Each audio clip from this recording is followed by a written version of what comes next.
Je m'appelle Geoffroy Boucher et je suis économiste à l'Observatoire québécois des inégalités.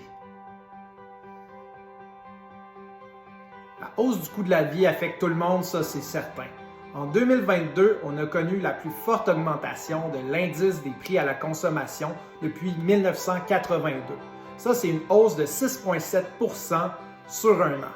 Par contre, il y a certains groupes de la société qui sont affectés plus durement.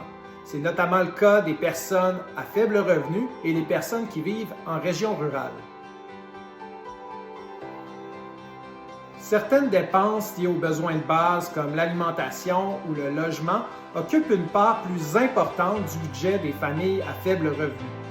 Par exemple, au Québec, le 20 % le plus pauvre de la distribution de revenus consacre environ le tiers de ses dépenses au logement, alors que le 20 % le plus riche n'y consacre que 17 % de ses dépenses, soit environ la moitié.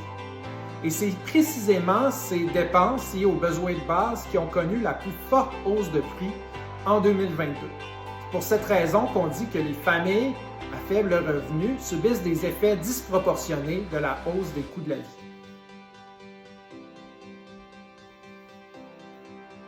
Le lieu de résidence est l'un des principaux facteurs qui influencent les comportements de consommation des ménages. Par contre, peu de données permettent de suivre l'évolution des prix à travers les différentes régions du Québec. Par exemple, Statistique Canada publie sur une base régulière l'indice des prix à la consommation de seulement 2 régions au Québec, soit Québec et Montréal.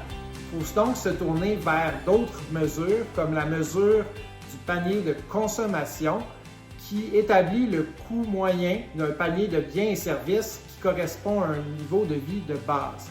Eh bien, en 2021, le seuil de la mesure de panier de consommation a augmenté de 3,5 % à travers les régions rurales du Québec, alors qu'elle a augmenté de 3,3 % dans la région de Québec et de 3,2 % dans la région de Montréal.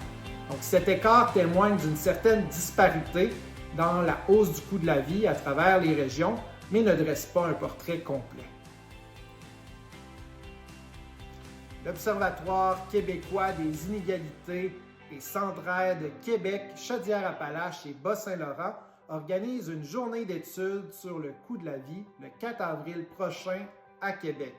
Pour poursuivre cette réflexion, je vous invite à y participer. L'inscription est gratuite.